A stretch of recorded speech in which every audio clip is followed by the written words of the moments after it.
I will refer to your letter to the Honorable Gamaliel Cordoba, 21 August 2024. I think you already saw this letter and, shall we say, state to the committee that you signed. This signature is yours, right? Your Honor. Now, when you signed this letter, kayo po ang gumawa? Your Honor, this matter was Pakisagot lang po yung tanong ko. Kayo po ang gumawa? hindi po, Your Hindi. Honor. So, sino po ang gumawa nito? It was drafted by Mr. Lemuel Ortonio. Is Mr. Lemuel Ortonio a lawyer? No, Your Honor, he's No. not. And you read this letter? Yes, Your Honor. And you agreed with all the contents of this letter?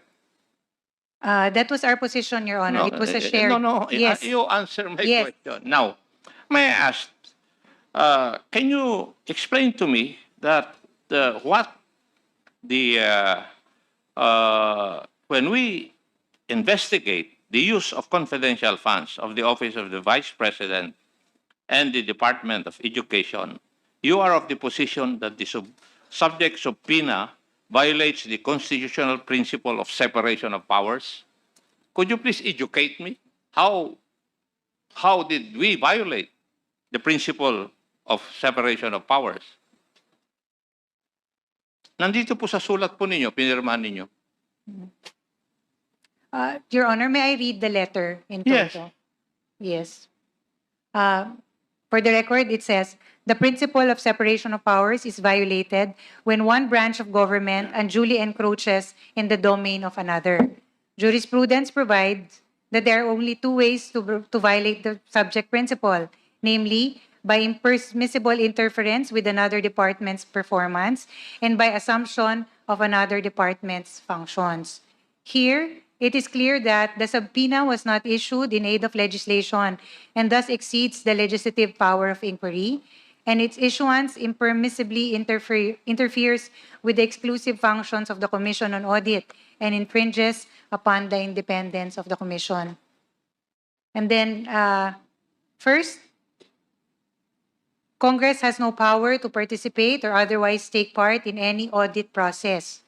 Obtaining any information in a pending audit clearly does not serve a legislative purpose of drafting or remedying legislation.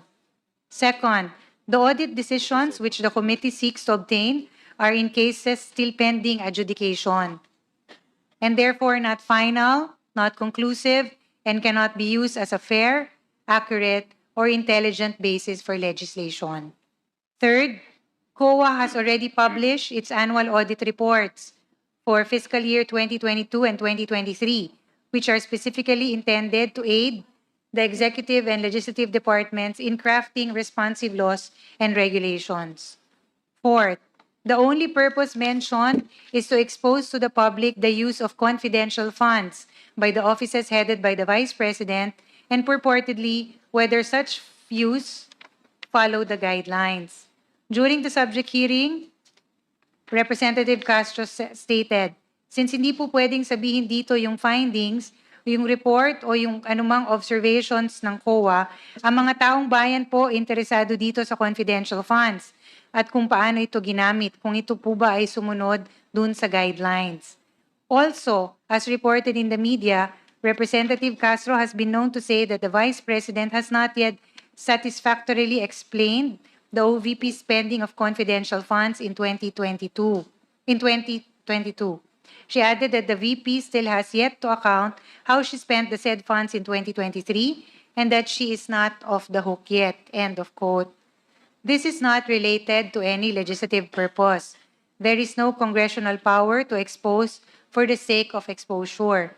The determination of whether the utilization of the funds complied with audit guidelines falls within the exclusive mandate of the Commission on Audit.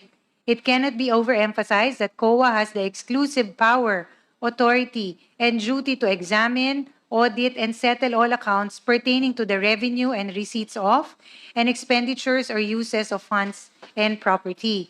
Constitutional framers envisioned the COA as a dynamic, effective, efficient, and independent watchdog of the government, and for this reason conferred upon it broad and extensive powers, allowing a committee of the House of Representatives to subpoena audit decisions pertaining to an ongoing audit will only hamper the COA's performance of its duties. On the other hand, the determination as to the legality of confidential funds solely falls within the exclusive mandate of the judiciary. Clearly, therefore, Congress cannot infringe upon constitutional mandates vested upon other branches of the government. Item 2, the enforcement of the subject subpoena No. Let's stop there. So, Okay. yung tanong ko, please explain to me why the hearing conducted by this committee would violate the separation of powers. Yun po yung katanungan ko eh. Opo. Your Honor, You said COA is an independent body. Nandito nga sila, tinatanong namin eh. That is why I asked whether Mr. Ortonio is a lawyer or not. Believe nga ako eh. I'm amazed, Madam Attorney. Attorney ka, naniniwala ka dito sa sinabi ng isang hindi attorney. Your Honor, Di ba? respectfully, this is the position of the agency. Hindi ko tinatanong eh. Oo. Tinatanong ko lang eh. Nen- I am amazed, Madam Attorney, na naniniwala ka sa legal stance ng isang hindi attorney. Kaya, please answer my question. Where did we violate the separation of powers by conducting this legislative inquiry? Your Honor, Explain to me. yes. There is currently an ongoing audit in the Office of the Vice President as regards the confidential funds. The power to conduct audit or investigate belongs to the Commission on Audit. No argument about that. Yes.